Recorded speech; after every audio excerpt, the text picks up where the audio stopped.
Filipenses capítulo 2, versículo 13. Quantos encontraram, digam graças a Deus. Assim nos diz a palavra do Senhor. Porque Deus é o que opera em vós, tanto o querer como o efetuar, segundo a sua boa vontade. Amém? Por favor, levanta a tua mão direita o mais alto que você puder.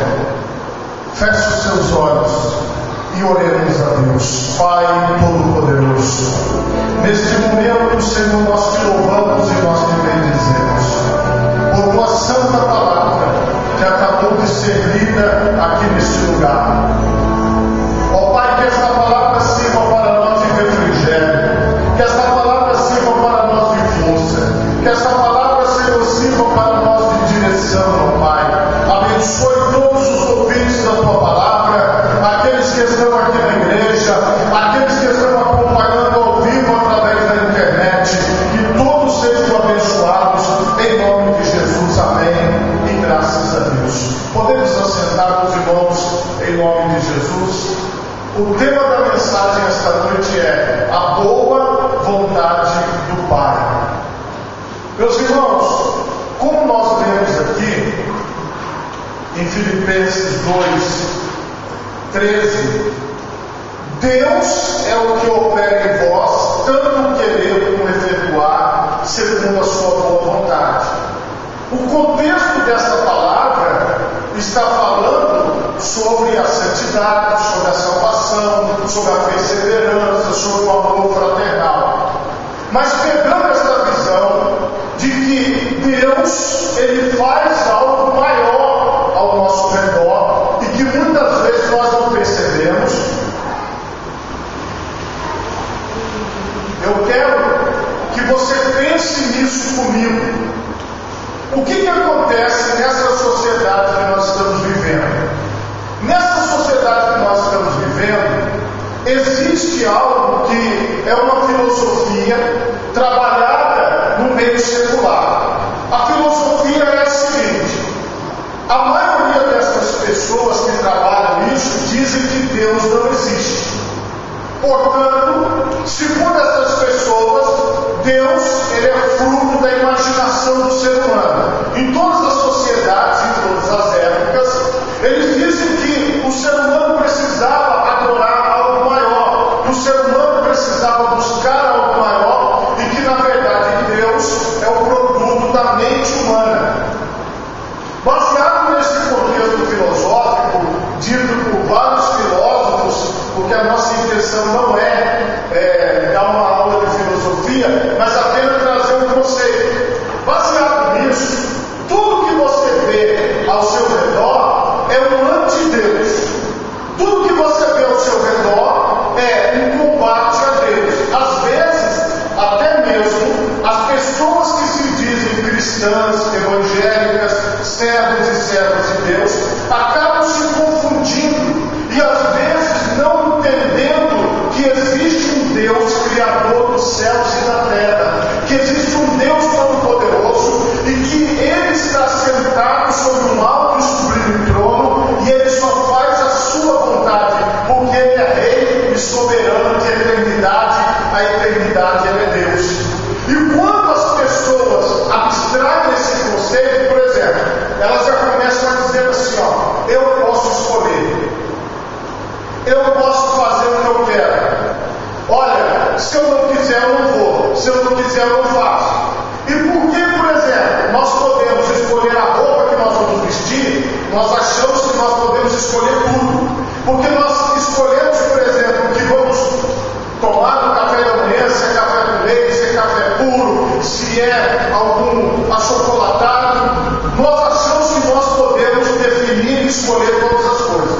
E quando as pessoas acham que elas estão numa posição onde elas conseguem decidir tudo, elas acabam se frustrando e se sentindo vazias, porque ela começa a basear os acertos nas suas escolhas e ela começa a basear os erros nas suas escolhas. Ah, mas se eu tivesse feito isso,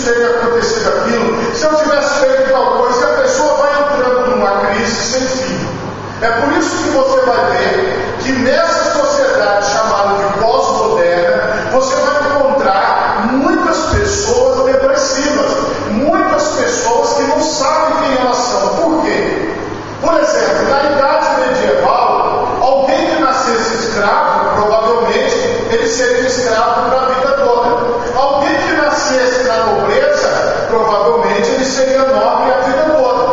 Com o advento da burguesia, do comércio, as pessoas começaram a achar que elas poderiam se tornar ricas. Então elas começavam a fazer comércio, começavam a trabalhar e começavam a enriquecer. E aí surgiu essa nova classe na sociedade da burguesia. Através dessa burguesia, muitas pessoas começaram a trazer a centralidade para o homem, dizendo assim: olha, se eu quiser eu posso fazer. E aí a pessoa, você vê que existem estudos humanos para poder fazer chover. Eles soltam algo no ar para formar nuvens para chover. De tão avançado que está a ciência.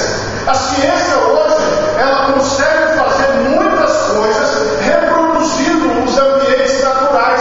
As pessoas conseguem, através das luzes, ter uma plantação dentro de casa, reproduzindo a luz do sol, os raios solares, os nutrientes que a planta precisa. O ser humano, ele passou a fazer coisas grandes, coisas maravilhosas, e daí ele passou a achar que ele pode tudo.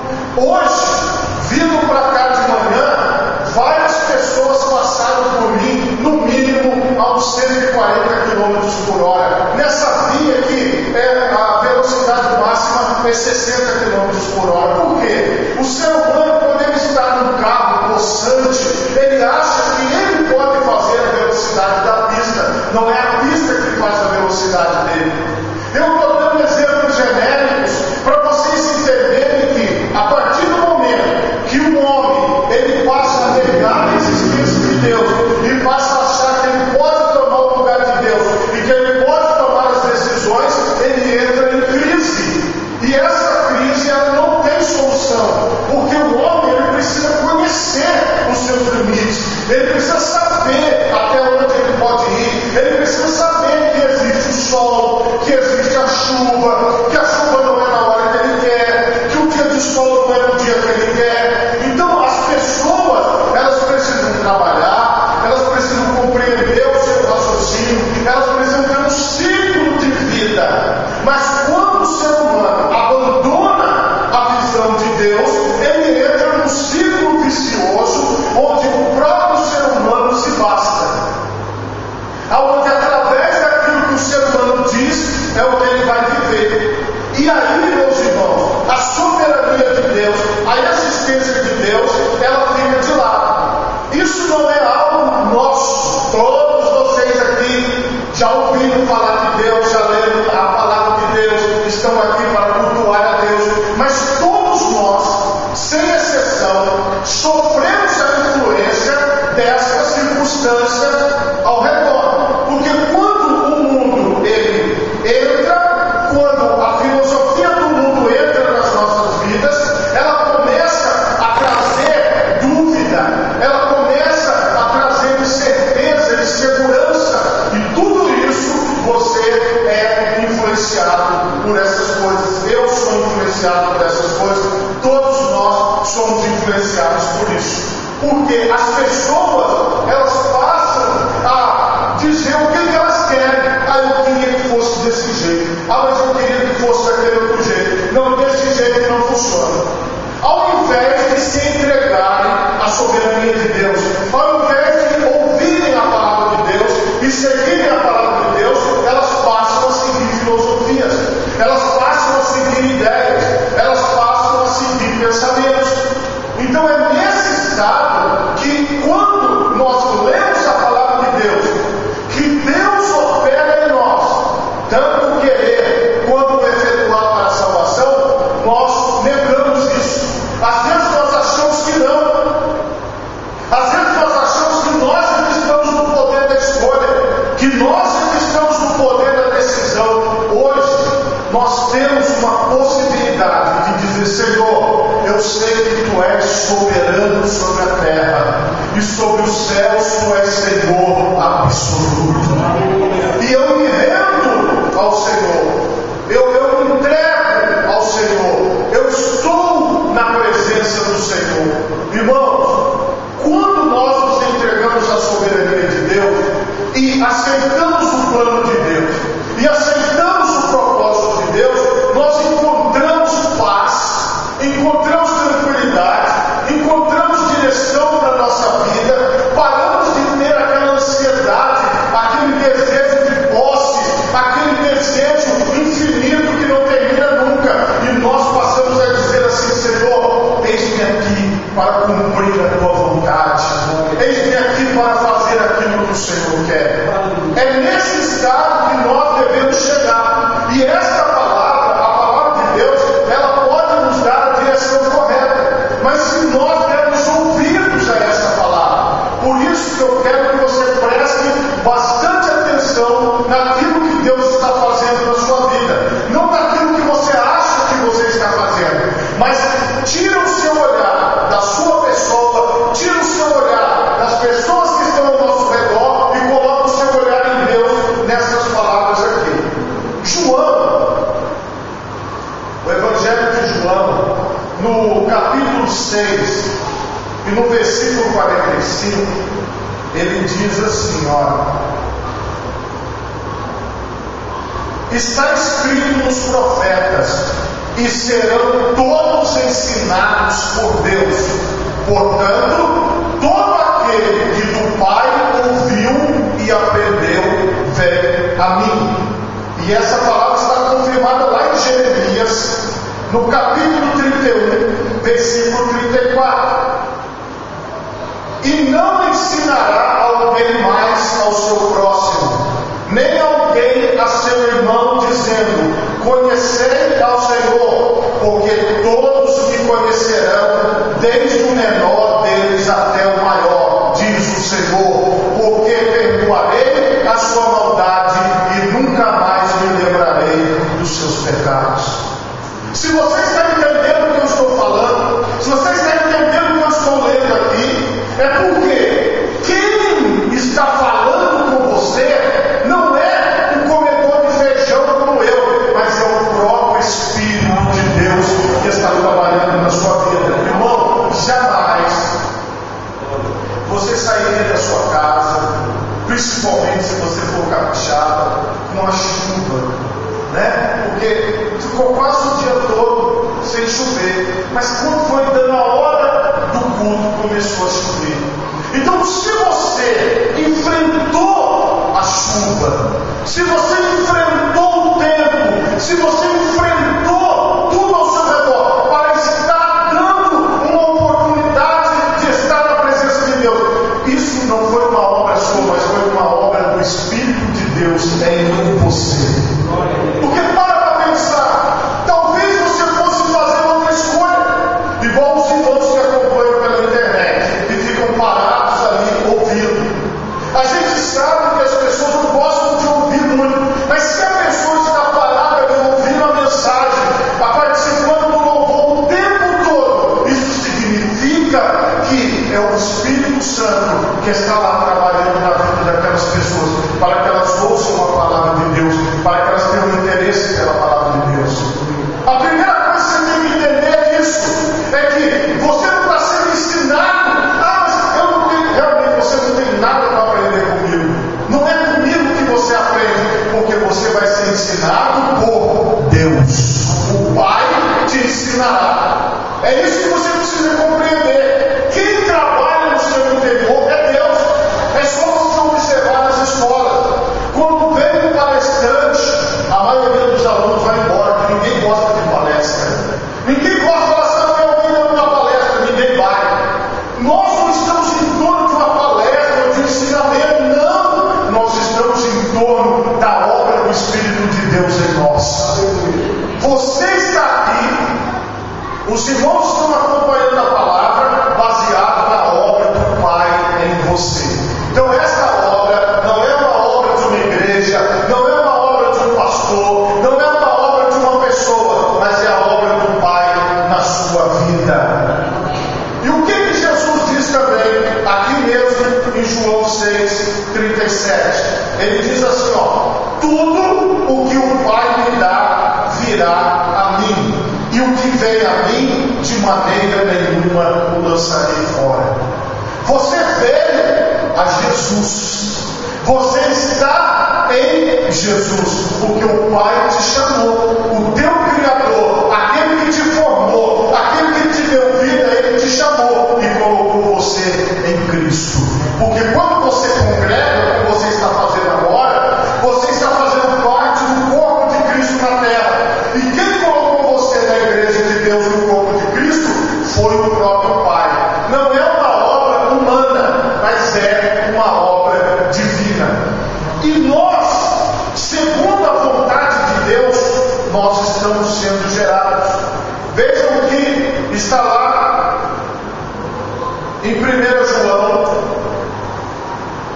no capítulo 5, no versículo 14, diz assim, olha: e esta é a confiança que temos nele, que se pedirmos alguma coisa segundo a sua vontade, ele nos ouve. E se sabemos que nos ouve em tudo o que pedimos, sabendo que alcançamos as petições que lhe fizemos, se alguém vir seu irmão cometer pecado, que não é para a morte, orará a Deus, e Deus dará a vida àqueles que não pecarem para a morte. Há pecado para a morte, e por esse não digo que ore. Toda iniquidade é pecado, e há pecado que se é para a morte, sabendo que todo aquele que é nascido de Deus não peca, mas o que de Deus é gerado conserva-se a si mesmo, e o maligno não lhe toca. Porque você foi gerado por Deus, você foi gerada por Deus.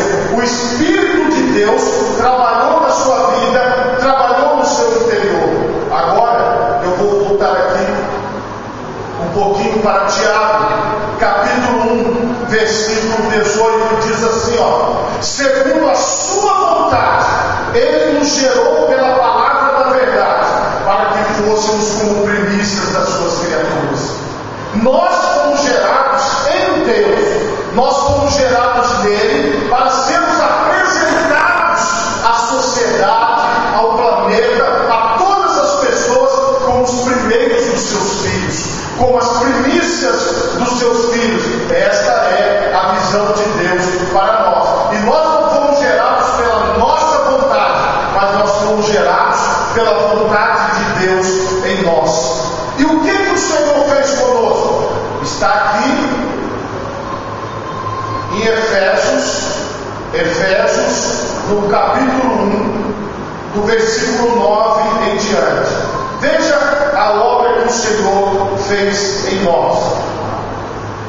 Descobrindo-nos o mistério da sua vontade, segundo o seu beneplácito, que propusera em si mesmo, de tornar a congregar em Cristo todas as coisas, na dispensação da plenitude dos tempos, tanto as que estão nos céus, como as que estão na terra. Nele digo, em quem também fomos feitos herança, havendo sido predestinados, conforme o propósito daquele que faz todas as coisas, segundo o conselho da sua vontade, com o fim de sermos para louvor da sua glória, nós, os que primeiro esperamos em Cristo, em quem também vós estáis, depois que ouvistes a palavra da verdade, o evangelho da vossa salvação, e tendo nele também crido, fostes selados com o Espírito Santo da promessa.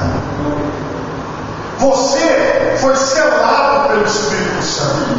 Você foi projetado por Deus.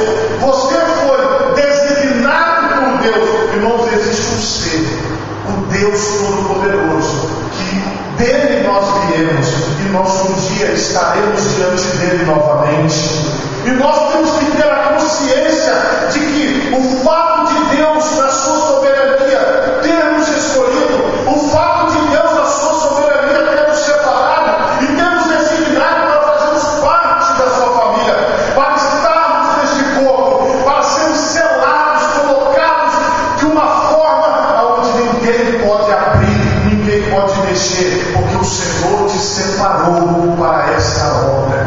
O Senhor te separou para pertencer a Ele. O Senhor te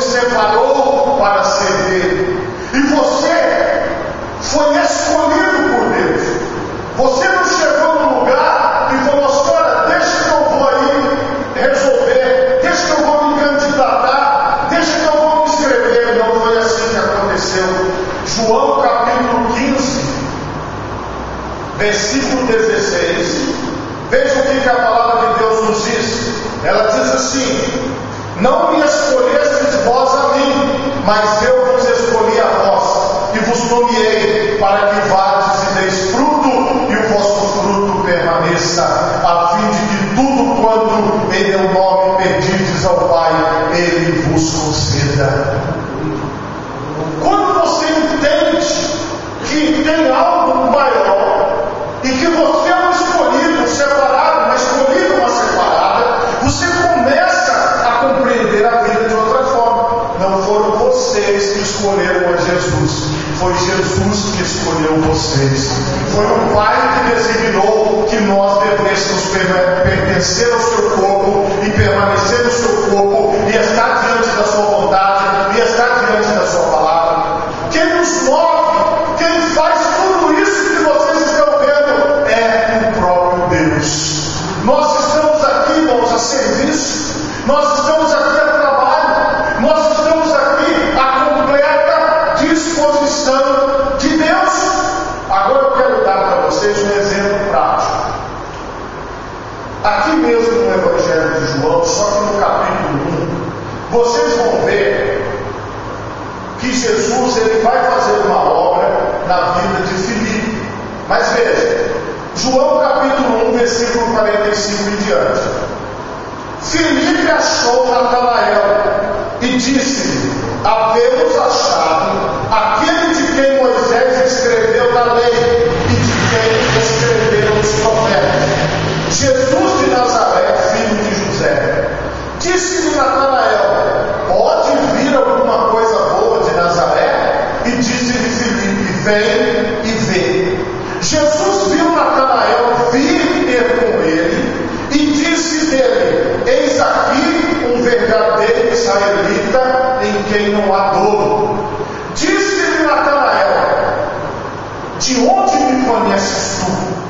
Jesus respondeu e disse: antes que Filipe te chamasse, te vi, eu estando tu debaixo da figueira. Natanael respondeu e disse-lhe: Rabi, tu és o Filho de Deus, tu és o Rei de Israel. Jesus respondeu e disse-lhe: porque te disse, vi-te debaixo da figueira, crês? Coisas maiores do que estas verás.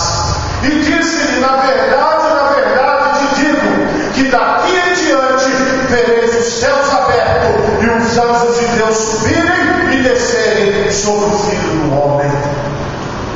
Filipe, ele tinha se encontrado com Jesus. Sempre assim. Quando alguém encontra Jesus, ele conta para outra pessoa. Filipe, ele foi até Natanael, Natanael foi até Filipe, os dois se encontraram de alguma forma. E Filipe disse para Natanael: eu achei aquele de quem Moisés falou, o Cristo, o Filho de Deus. E ele disse algo: vem e vê. Por que ele disse vem e vê? Porque Natanael duvidou. Ele disse: pode vir alguma coisa boa de Nazaré? E quando ele duvidou, ele foi, porque ele queria tirar a prova, ele queria ver se era aquilo mesmo. E aí já volta para aquelas questões que nós já falamos há muito tempo, de que Natanael não sabia, mas Deus já tinha visto ele, já estava trabalhando na vida dele, e ele seria apóstolo, discípulo de Jesus e faria parte da comitiva do Senhor. Mas Natanael não sabia, não.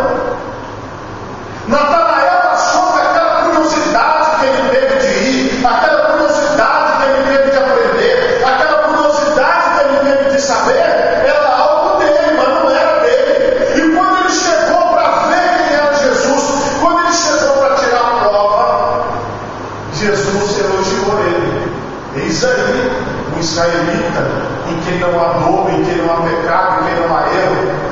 Porque alguns estudiosos acreditam que esse assento posto debaixo da figueira é um lugar próprio para se estudar a Torá. E muitas pessoas faziam isso. Elas sentavam debaixo da figueira e começavam a estudar. Então Jesus sabia que Natanael era um estudioso da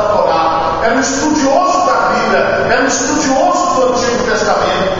E Jesus não elogiou. Eis aí um israelita em quem não há dolo. Eis aí uma pessoa preocupada com a palavra, estudioso da palavra. E aí, veja bem, Natanael falou: o senhor me conhece de onde, hein? Porque Natanael nunca tinha visto Jesus, mas Jesus já tinha visto Natanael. Esta obra, meus irmãos, não é uma obra da invenção da minha cabeça. Esta obra não é uma invenção da sua cabeça. Esta obra é a obra do Pai em você. É a obra de Deus na sua vida. É a obra do Todo-Poderoso em nós. Nós estamos, irmãos, debaixo de uma ação divina. Nós estamos debaixo de um governo divino. Nós estamos debaixo de um trabalhar divino nas nossas vidas. E o Senhor tem trabalhado na sua vida. O Senhor tem agido na sua vida, mesmo que você não admita, mesmo que você acredite que não é com você. E quando Natanael o questionou, falando: de onde o Senhor me conhece? Jesus veio dar a palavra. Jesus diz assim para ele: eu te vi sentado debaixo da figueira. E aí ele tomou um susto. Ele tomou um susto porque Jesus não estava lá de corpo presente. Ele não tinha visto Jesus lá, mas Jesus tinha visto ele lá. Não importa onde você passou, não importa onde você foi, não importa o histórico da sua vida, o que importa é que Jesus já vem trabalhando na tua vida desde lá de trás. O Senhor já vem trabalhando na tua vida desde antes de você nascer. Ele já sabia que você nasceria. Desde antes de você achar que você estaria aqui, desde antes de você achar que você pertenceria a Ele, Ele já vem trabalhando na tua vida. Ele já vem agindo através de você. Ele tem te visto. Quando você aceita isso e entende que quem tem te ensinado, quem tem te guiado, quem tem feito isso em você é Deus, aí você segue adiante. Eu vou dar um segundo exemplo na Bíblia, para vocês poderem ter certeza do que eu estou falando. No livro de Atos dos Apóstolos, no capítulo 9, a partir do versículo 10, diz assim: e havia em Damasco um certo discípulo chamado Ananias, e disse-lhe o Senhor em visão: Ananias. E ele respondeu: eis-me aqui, Senhor. E disse-lhe o Senhor: levanta-te e vai à rua chamada direita, e pergunta em casa de Judas por um homem de Tarso chamado Saulo, pois eis que ele está orando. E numa visão ele viu que entrava um homem chamado Ananias e punha sobre ele a mão para que tornasse a ver. E respondeu Ananias: Senhor, de muitos ouvi acerca deste homem, quantos males tem feito aos teus santos em Jerusalém. E aqui tem poder dos principais dos sacerdotes para prender a todos os que invocam o teu nome. Disse-lhe, porém, o Senhor: vai, porque este é para mim um vaso escolhido para levar o meu nome diante dos gentios e dos reis e dos filhos de Israel. Ananias conhecia Paulo de ouvir falar. Paulo tinha uma fama muito ruim, mas o próprio Deus disse: vá até ele. Mas Ananias disse: Senhor, ele é um homem mau. Mas Deus disse: ele é para mim um vaso escolhido. Quem foi procurar Paulo no caminho foi Jesus. Jesus apareceu para ele e falou: eu sou Jesus a quem tu persegues. Irmão, quem foi te encontrar foi Jesus.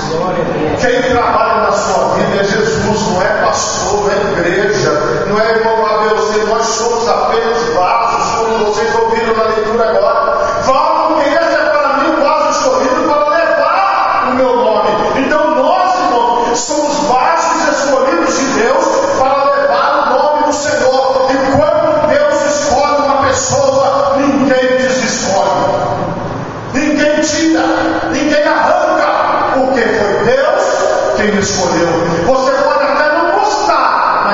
Deus que escolheu Ananias não gostou da escolha de Deus. Ananias falou: Senhor, esse homem, Saulo, ele é um homem perigoso, ele é um homem complicado, mas o Senhor disse: ele é para mim um vaso escolhido.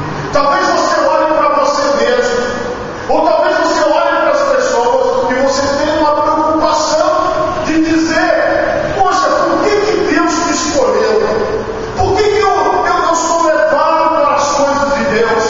Por que eu sou direcionado para as coisas de Deus como se eu soubesse, como se eu tivesse entendimento? Por que isso acontece comigo?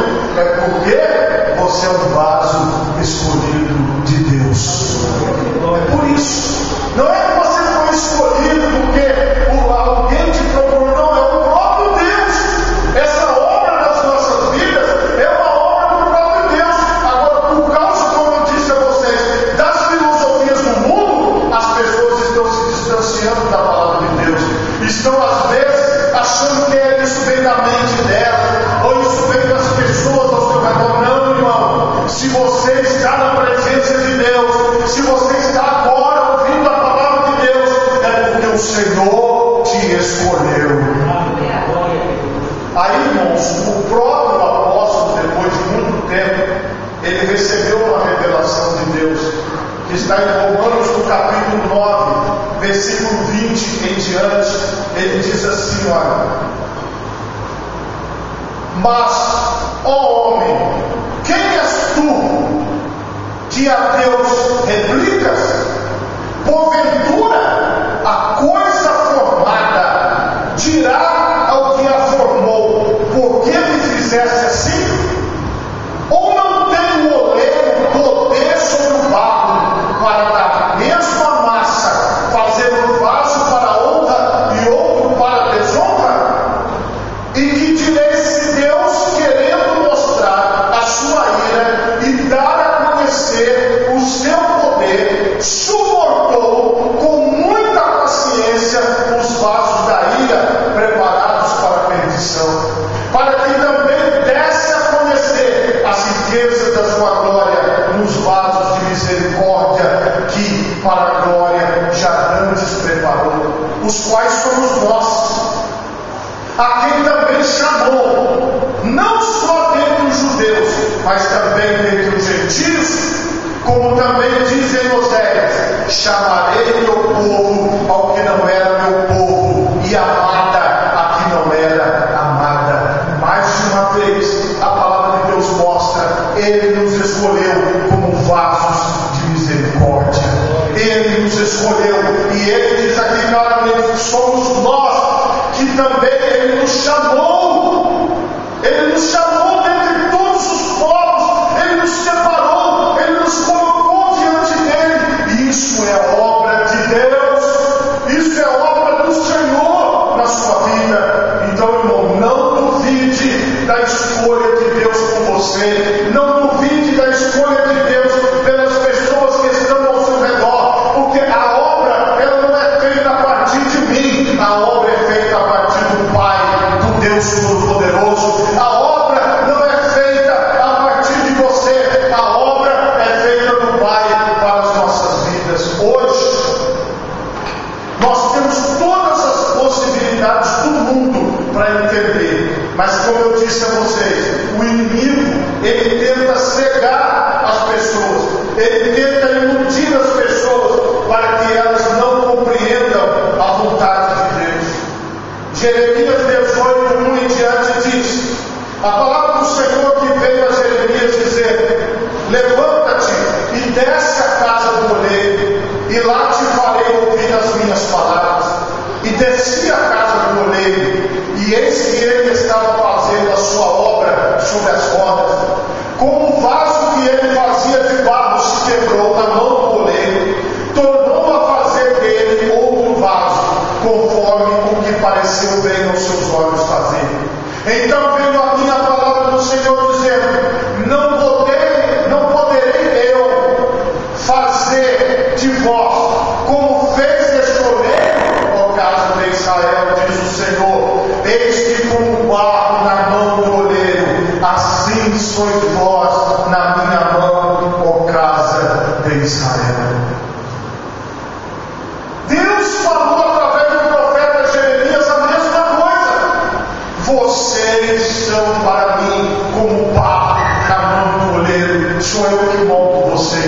sou eu que trabalho na vida de vocês. Irmãos, quando nós nos rendemos a isso e entendemos que Deus está trabalhando em nós e através de nós vamos conseguir fazer o que Jesus ensinou para que nós pudéssemos fazer. Aqui no Evangelho de Mateus, no capítulo 6, versículo 5 em diante, diz assim: e quando orares, não sejas como os hipócritas, pois que comprazem orar em pé nas sinagogas e as esquinas das ruas, para serem vistos pelos homens. Em verdade vos digo que já receberam o seu galardão. Mas tu, quando orares, entra no teu aposento e, fechando a tua porta, ora a teu Pai que vê o que está oculto, e teu Pai que vê o que está oculto te recompensará. E orando, não useis de vãs repetições como os gentios, que pensam que por muito falarem serão ouvidos. Não vos assemelheis, pois, a eles, porque vosso Pai sabe o que vos é necessário antes de vós o pedirdes. Portanto, vós orareis assim: Pai nosso que estás no céu, santificado seja o teu nome, venha o teu reino, seja feita a tua vontade, tanto na terra como no céu. O pão nosso de cada dia dá-nos hoje. Perdoa-nos as nossas dívidas, assim como nós perdoamos aos nossos devedores. E não nos induzas à tentação, mas livra-nos do mal, porque teu é o reino, o poder e a glória para sempre. Amém. Quando você tem essa capacidade de orar ao Pai e dizer: Pai, venha o teu reino e seja feita a tua vontade, assim na terra como nos céus. Quando você chega nesse nível de intimidade com o Pai, de você estar diante de Deus, num quarto, numa sala, num local sozinho, sozinha, entre você e Deus, e você diz: Pai, seja feita a tua vontade, assim na terra como no céu. Você vai ter compreendido que tudo parte de Deus, que a nossa vida parte de Deus, que tudo que está ao nosso redor parte de Deus, e que nós precisamos nos entregar à vontade de Deus. Nós precisamos dizer: Pai, eis-me aqui como teu filho, eu quero estar na tua presença, eu quero fazer a tua vontade, eu quero estar diante de ti. Ainda, meu irmão, minha irmã, que você não compreenda todas as coisas, mas esse venha o teu reino e seja feita a tua vontade. É aquela questão de você primeiro admitir que o Senhor está no controle de tudo, e depois admitir que o Senhor tem feito na sua vida, que o Senhor tem trabalhado na sua vida, que o Senhor tem agido em você e através de você. Reconheça que isso não parte de nós. Reconheça que isso não parte de um homem, não parte de uma mulher, não parte da vontade de um governante ou de alguém, mas parte do céu, parte do trono de Deus, parte da vontade de Deus, vem do Senhor para nós. É preciso, irmãos, que cada um de nós nos rendamos a isso. É preciso que cada um de nós nos entreguemos a essa vontade e nos submetamos a esse reino de Deus, para que então, irmãos, possa haver paz na nossa vida, para que então possa haver tranquilidade na nossa vida, para que então nós possamos ser gratos a Deus, para que então nós possamos louvar ao nome do Senhor. Quando Jesus estava no Getsemane e ele orou, ele disse assim: todavia não seja como eu quero, mas como tu queres. Esta é a nossa oração. Não seja, Pai, como eu quero, mas como tu queres. Quando o apóstolo Tiago diz: se o Senhor quiser, e se vivermos, faremos isso ou aquilo, ele está dizendo assim: olha, se Deus quiser, nós vamos fazer. Se Deus quiser, nós vamos chegar. Se Deus quiser, nós faremos, nós conquistaremos, nós chegaremos, se Deus quiser. Quando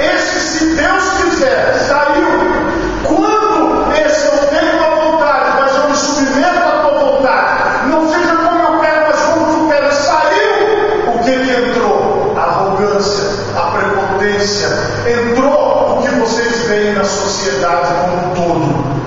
Porque os homens acham que eles podem fazer, as mulheres acham que elas podem fazer, mas nós, irmãos, que fomos chamados por Deus, nós entendemos que é só Deus que pode fazer. Nós entendemos que é só Deus que pode operar. Nós entendemos que Ele está no controle. Nós entendemos que Ele é soberano. Nós entendemos que tudo só acontece pela vontade dEle. Nada acontece se não for pela sua vontade. Fica tranquilo, fica tranquila. Você está nas mãos de Deus. Você não está nas mãos do homem. Você não está nas mãos do controle mundano. Você não está nas mãos do controle desta terra. Mas você está nas mãos de Deus. Jesus, ele fala isso claramente. Agora nós, irmãos, como cristãos, como servos e servas do Senhor, precisamos nos apropriar dessa palavra.